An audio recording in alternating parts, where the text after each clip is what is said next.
Well, the clock is ticking this morning across Turkey and Syria as rescue workers try to locate more people who may be trapped alive underneath the rubble of last week's powerful earthquake. That's right. More than 35,000 people were killed and thousands more people who survived are now struggling to find basic necessities. We're talking about things like food, shelter, and water in Syria. The situation is made even worse because of a long-running civil war. Relief workers say it has been difficult to get resources into that country, but some promising news just today. Syria's president announced the country will open 2 new crossing areas from Turkey so the United Nations can deliver more aid.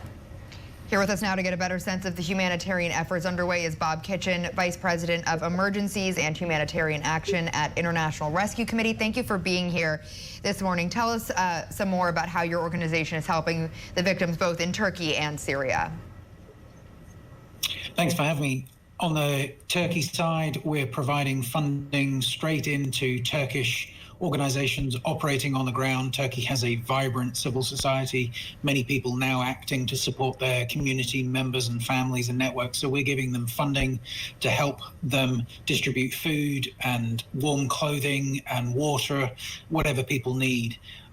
Possibly more urgent is on the northwestern Syria side across the border, where there are now 4 million people, even before the earthquake, didn't have great housing, were living in makeshift shelters without running water. Those have obviously been profoundly impacted by the earthquakes. So our primary focus is getting aid across the border and into the hands of Syrians.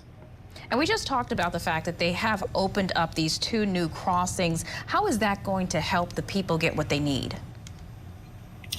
It's good news. 12 years of civil war means that we're looking forward to seeing promises turn into action on that border. We're moving things around in northwestern Syria to get them into the hands of people who need them the most. And to be honest, the biggest challenge that we face now is the markets in Turkey and around the region are overstretched as we're all trying to procure items to send them in. So the border is one piece of the puzzle. It's good news. We'll see how it evolves in the coming days.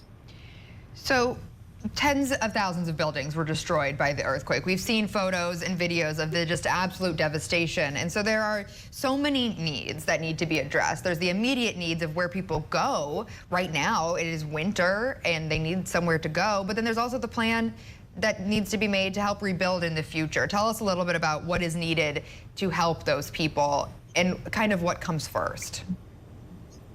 Yeah, first and foremost for us has been to help stabilize families who've lost their homes and lost their families. That starts for us with a big push on primary healthcare, getting clinics reopened, getting mobile clinics out to communities that have injured and sick amongst their numbers. Our next priority is to do cash distributions, get cash into the hands of families that have lost everything so they can rent different accommodation, get out of the cold weather, get into safe accommodation, start restocking their assets, their clothing, everything that they've lost, and also buy food for their families.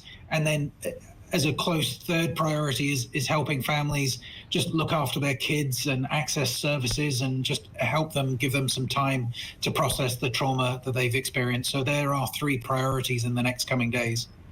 I know we can probably all agree that the people in these communities are usually the heart of the community. So what about the children left without parents as a result of this tragedy? Like, how is your organization able to help them?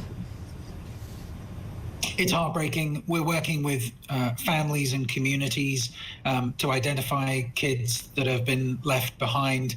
We're lucky that in this region of the world, the sense of family and community is really strong. So it'll be a case of families, extended families looking after kids who are now left without parents, and then foster families reaching out in close neighborhoods.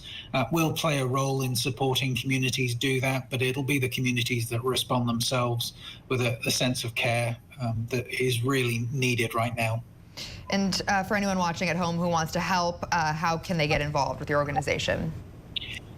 Yeah, the best way to go is to go to rescue.org online. We are running an appeal. We need as much support, funding as we can to rush it into the hands of people in northwestern Syria and support Turkish organizations who are responding across southwestern Turkey. Bob Kitchen, Vice President of Emergencies and Humanitarian Action at International Rescue Committee. Thank you so much for joining us. Thank you.